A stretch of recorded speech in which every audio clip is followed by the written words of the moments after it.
What's up guys? So, welcome to our very first vlog.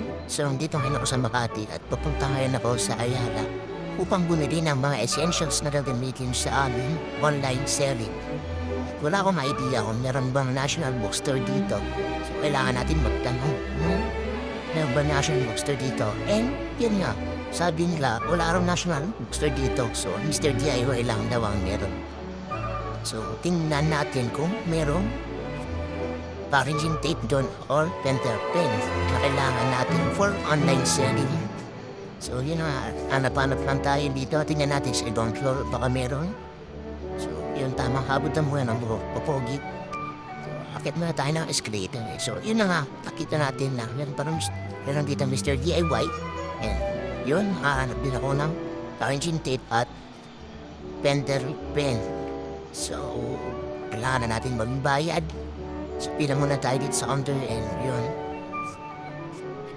So, naka 137 pesos ako dito sa aking nabili. And, dito natin umuwi. So, baba na tayo. Magamit tayo ng escalator para di tayo mapagod. So, yun, nakakita rin ako ng mga dessert dito sa baba ng Ayala.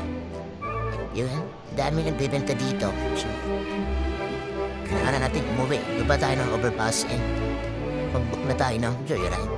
So bang naghihintay ako, bigla ako na ramdaman na naiiki na ako. So dito lang muna tayo umuwi sa Jollibee. And boom, walang CR sarado.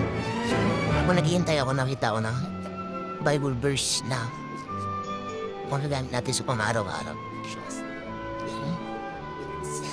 So yun na nga, nakasakay na ako ng joyride. So yun, nadaanan namin ito Forbes Park, pangarap kong tumil dyan kasi dyan nakatira si Manny Pacquiao. So yun, boom, touchdown. So hindi na tayo sa Taguig. Lakad-lakad tayo papunta sa aming apartment.